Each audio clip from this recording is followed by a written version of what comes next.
Sorry about that, folks. My internet dropped, so I will be restarting the stream. I apologize for the struggles the past 2 days with myself pressing the wrong button yesterday and then the internet deciding to cut out. So we're just going to go ahead and give this another go. So, welcome to the Wargiven Racing Podcast, episode number 7, talking about the NASCAR duels tonight. The two duels are a annual tradition before the Daytona 500 that will set the grid for the 500, with only two drivers having locked in a specific position, and that would be the number 5 of Kyle Larson and the number 48 of Alex Bowman, who secured pole and outside pole yesterday in single car qualifying. Now, the first duel sets the inside line for the 500, which is on Sunday, and there are 3 open cars in this duel. The open cars are cars that do not, or teams that do not possess a charter. The charter is a document, a license that NASCAR hands to the teams or handed out to the teams a few years ago that secures them a spot in every race. So they don't have to race their way in, they're automatically qualified, and they don't have to worry about the something going wrong in the duels and them not making the race. So there are 3 open cars in this duel and then 3 open cars in the next duel. The 62 of Gregson here is the first of the open cars. He qualified on speed for the 500 yesterday. So really the battle's between the 50 of Kaz Grala and then the 55 of JJ Yaley. So let's get into talking about the race. So the winner, Brad Keselowski, led 4 laps, finished first, wins his duel, starts third. A good start for the owner driver in his second ever race at his new team, especially after the disappointment that was the LA Clash 2 weeks ago where he failed to make the main event. Finishing right behind Keselowski is Austin Cindric, who is in Keselowski's old car, the number 2 Penske Ford, followed up by his teammate Ryan Blaney and another Ford of Chase Briscoe. Then we come to the Chevy of Chase Elliott, who was running up front before the pit stops. We'll talk about that more in a little bit. Then Eric Jones in the 43, followed by pole sitter Kyle Larson. Tyler Reddick, Kurt Busch, the lone Toyota in the field, did his best and finished 9th. And then Ross Chastain, Daniel Suarez, William Byron, Justin Haley, Landon Castle, and Todd Gilliland round out the 15 cars on the lead lap. I apologize for the little bit of profanity, but apparently my internet keeps trying to cut itself out. However, we are back. It's looking like we're back. Yep, we're back. All right. So, continue to talking. So, Keselowski wins the duel. Did he deserve it? Yes. He made the right move on the last lap to win this race. However, that doesn't tell the fact that there's 4 Fords at the front tells the whole story. Halfway through this race, Kyle Larson, as you can see here, dominating. 34 laps led of 34, I believe. I mean, they were training, which is a single file on the bottom of the track, building up speed, not risking the car, especially today, in this week, in this 500, especially with the lack of backup cars due to supply chain shortages. They were taking it safe. Makes sense. They come into pit, the Chevys do, because in super speedway racing, the most important thing is if you have to take a green flag pit stop, you have to pit together, you have to have the same strategy, and you have to execute it. They executed their strategy. All the Chevys and Kurt Busch, or most of the Chevys and Kurt Busch in the lead pack, came down pit road, took 4 tires, enough fuel to get to the end, and got out. They were a little bit strung out, nothing major, but it was clean. Then the 4 lead Fords came in, and they took 2 tires in the fuel. They exited the pits 8 seconds ahead of the Chevys and Kurt Busch, with Tyler Reddick being the only Chevy to pit with the Fords and stick with them for a little bit before he lost the draft and fell back into the second pack. So really, ultimately, it was just strategy. The Fords communicated well, got the right strategy. I mean, maybe on a longer race, longer run, the Chevys will hunt them down, hunt the Fords down, but that didn't happen as it's only a 60-lap race. And then, yeah, it was a battle between who would make the move. And Keselowski waited and waited and waited. And sure, they went a little wide with, obviously, he led 4 laps, so at least 4 to go. And, he ended up making the move on the final lap. He powered around. Austin Cindric gave him a little bit of a push, which I found kind of funny because Blaney's Cindric's teammate. And then when the 3 chasers went 3 wide on the final lap, weren't able to get to him. It was clean. There was no wrecks. There was no cautions in this duel, which, considering the equipment, not surprising. But it was a good race. It was clean. It was fair. There was nothing controversial. I mean, they just got the strategy right. And, that's good to see. I'm happy to see that. Now, we come down here to the controversial part of this duel, which was the transfer spots. So if you take a look here, you can see Noah Gragson, the car that qualified on speed yesterday, finished last 3 laps down. Why he finished last 3 laps down? He was not pushing. He was keeping that car safe. That car he was treating like a newborn infant. Kept it safe. He's in the 500. Sure, he'll start 39th on the inside row. I don't think he cares. He's in the show. Now we come to the controversy. On the pit stops, Kaz Grala comes barreling in, gets the pit stop, speeds on the exit, on pit exit. Ugh.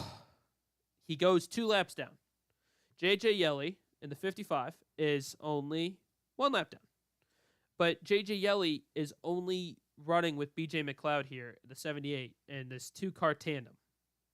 So when the leaders go by them with 1 or 2 laps to go, Yaley's now on the same lap as Kaz Grala. Kaz Grala is in a pack of 4 cars, some on the lead lap, some on a lap down, and they're just, they're training around the bottom. I mean, the numbers tell the story. Kaz Grala blew by Yaley on the final lap. So Grala's in. The money team made it into their first ever race. Kind of sucks for Yaley. I do kind of feel bad for him because that's not really his fault. It's not really his team's fault, just bad luck. I mean, there's really nothing much he can do, and especially in that car. I mean, I'll get on to MBM in a bit, but wow. I mean, congrats to Kaz Grala. I mean, and then, but the real kicker was, so Fox has a history of missing the important stuff on a broadcast. Yeah, they missed it bad today. I mean, we're finishing up the race, and they're like, wait, Kaz Grala finished ahead of JJ Yeley. He's in 18th. But he was half a lap down on Yeley. What happened? And then they cut to the replay camera of the train of 4 cars Grala was in, going right past Yaley on the final lap. Brilliant TV right there from the Fox guys. So that was duel number 1. Again, clean, no cautions. The only controversy was, the speeding was pretty slam dunk penalty, but was Fox Sports missing the all-important pass to get into the 500. So the 2 open cars from this duel that are in the 500 is Noah Gragson and Kaz Grala. JJ Yeley sadly will be going home. Now, moving on to the second duel, and this duel was much different. As they were a lot more aggressive. And then it kind of died down in the middle, as you can see the Fords and the Toyotas, which is the 2 main groups, and this one, as the Chevys kind of were backing off, keeping their equipment safe. The Toyotas came in first. And so they had planned to all take 2 tires. And because it's a new car, the next gen has lot bigger brakes. And they're testing that out for the first time at race speed. Denny Hamlin locks up his front left, swerves into the AstroTurf, tries to get it going again, and locks up the rear and just spins out on the pit road. So that slowed up his teammate, the 19. That slowed up the 23. Excuse me. And he obviously was like 30 seconds behind them by that point.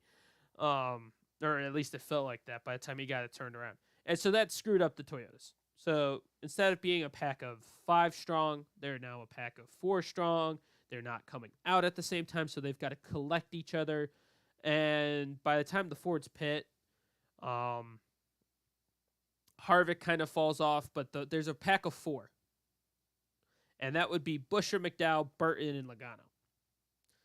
And they're running, they're running single file. They're getting ready. Buescher takes the lead, or Buescher's in the lead, then Logano goes around. And they're lapping and they're lapping, and the laps are counting down, and everyone knows the move's coming. So they see the white flag, which means it's final lap. If a caution happens, well, the race is over. It's whoever's in first when that caution happens, who's not wrecked out. And coming out of turn 2, they've just passed Harvick, who's now a lap down. They've passed David Reagan, who's now 2 laps down. And Chris Buescher has the run. Uses a bit of side draft, cuts underneath the 22.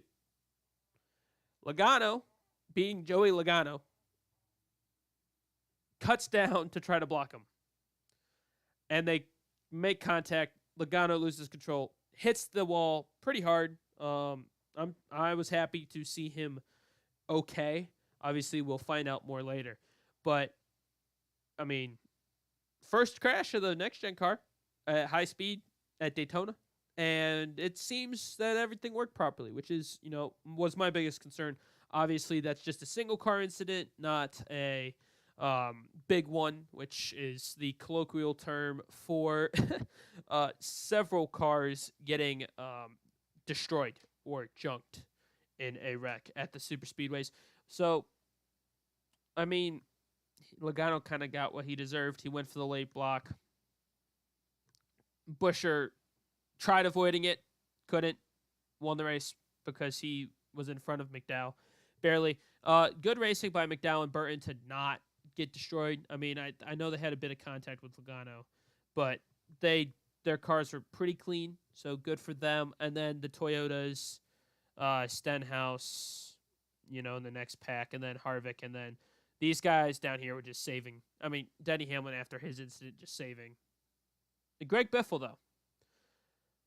The open battle in this race was like lap 30. You knew who was getting in unless something catastrophic happened. As the car in this duel that qualified on speed, Jacques Villeneuve couldn't start his car when they were doing pace laps initially, and didn't really have a lot of throttle. And so on the broadcast, they were reporting that the team was telling him to just run as fast as they could. They'd get up to minimum speed, they'd coast. And they didn't care how many laps they went down, because the rule is to keep your qualifying time, you have to start the duel. And if you have a mechanical failure in the duel, you can fall back on your qualifying time, which is what happened. But for a moment, Jacques Villeneuve almost did not qualify for the Daytona 500, which would have been quite sad to see. But he did, and the rest is history. Greg Biffle ran a clean race, had a long pit stop because of a fuel issue, whether the car wasn't taking the fuel or whether the fuel just, for whatever reason, it wasn't getting hooked up. Brand new team, or not brand new team, but they were thrown together last minute. They made the 500, so good for them. Timmy Hill, 4 laps down, and on pace, 4 laps down. Just, yeah, granted, Timmy Hill didn't have much help. Biffle had Bowman pushing him around, which was most certainly a Chevy, like, hey, my spot doesn't matter. I'm going to try to get you into the race, which, legal. No complaints about that. Obviously, Bowman will start on the outside of the front row unless he has to go to a backup car due to a crash in the practice on Friday or Saturday, but chances of that is quite low. So yeah, I mean, one caution and a spin on pit road, which I'm we're gonna see some crazy stuff on pit road this weekend, especially in the Cup Series, especially in the 500. Feel bad for Timmy Hill. We're almost to the MBM rant, but I mean, it was a good race. It's showing how this car is going to be different. The big teams can't afford to make the mistakes that they could make last year or years prior and catch back up. They can't afford to because they got to get into that draft. And it looked like 4 cars. I believe Mike Joy said it on the broadcast. 4 cars is the magic number. You got to have 4 if you want to keep fastest speed minimum. So, you know, we'll see what's going to happen. I think it's going to produce a very interesting race. We're going to see cars go laps down on green flag racing in a super speedway race in 2022.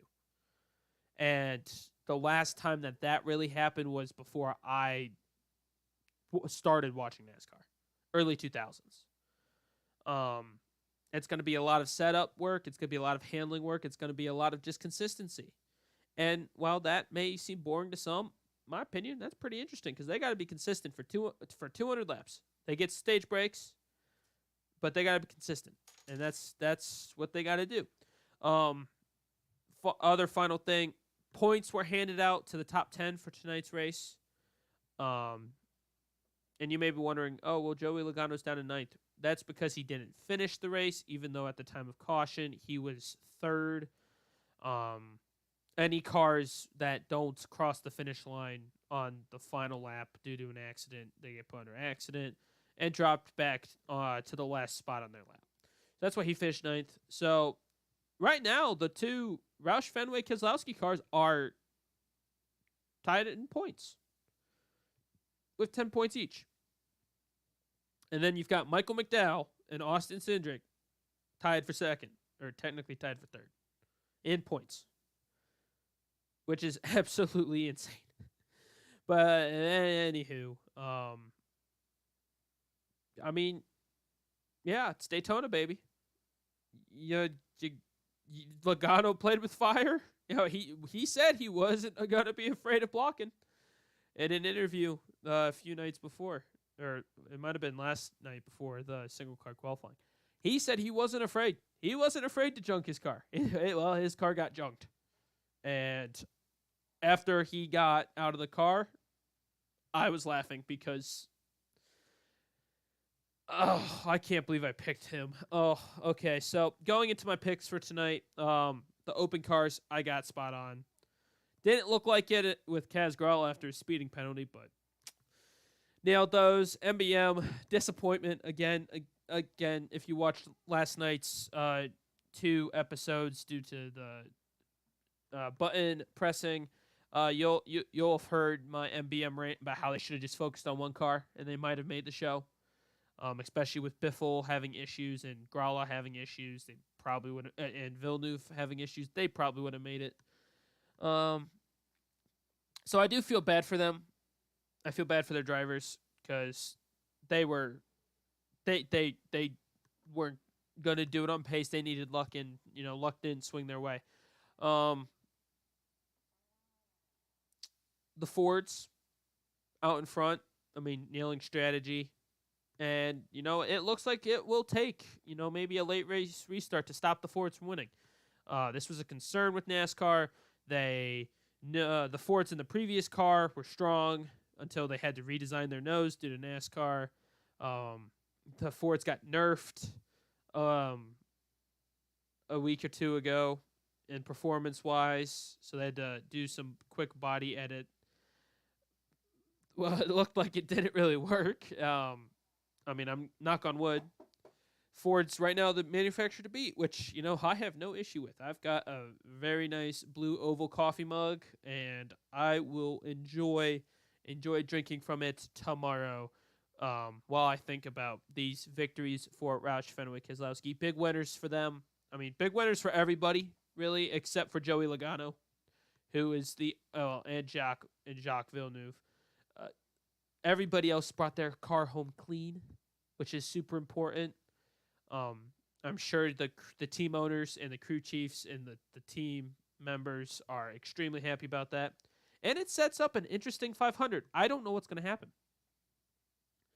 I mean, we could run around in circles, which, well, it's an oval race, so of course we're going to run around in circles. But we we could snake, but then we got to pit. Every stage, I think they have to pit. I don't know the stage lengths, which I think I might be able to find here. Nope. All right. So, yeah. I mean, who knows? We could see more craziness where half the field's a lap down going into the race. Or going into a stage at the race, second stage of the race. So, we'll find that out on Sunday at 3 o'clock. Final thing for tonight is the truck race is tomorrow. Truck race qualifying, I believe, if I check the bookmark tweet from Bob Pockris, who is fantastic. If you want to follow someone who knows what he's doing and knows what he's like talking about, Bob Pockris, NASCAR's best analyst, tweeter, whatever you want to call him, reporter, but definitely the best. All right, so as you can see here, truck qualifying is 3 o'clock on Fox Sports 1, and then green flag raised for the trucks at 7:43. They had practice today as well. There were a few wrecks, which was not surprising because it's the trucks. My pick. Ooh. My pick. I'm not going to be a homer. I'm not going with a Ford. There's not enough Ford trucks. There's only 5 or 6 of them in the race. Competitive Ford trucks, that is. Oh, I think we're going to see... I think Thor Sport's going to do it again. Thor Sport's going to win another Daytona 250. And I think it's going to be Christian X. He won last year in Las Vegas in the Thor Sport trucks. He knows the team well. He's running full-time with them this year. I'm going Christian X will be your first truck winner of the season. And I only am saying that because I think Grant Enfinger will have something go wrong on the final lap or two, and that will cost him the race, and X will pull off the victory. So that wraps it up for today. Thank you all for listening. If you like this, feel free to like, subscribe, and this will be put in the playlist with all the other Wargiven Racing podcasts, as well as a specific podcast if you're only following NASCAR coverage.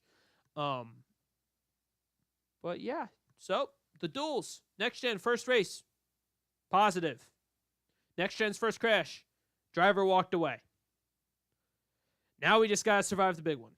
And I'm hopeful. I'm hopeful, and I'm really excited for this weekend's race.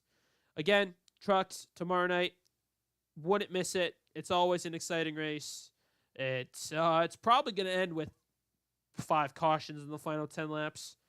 The truck, that mix of old and new drivers, always quite entertaining. So that will wrap it up today for myself. And yeah, we'll be back tomorrow night to talk the truck race, predictions for Xfinity and Cup race. And then, yeah. All right. I hope everyone has a great night.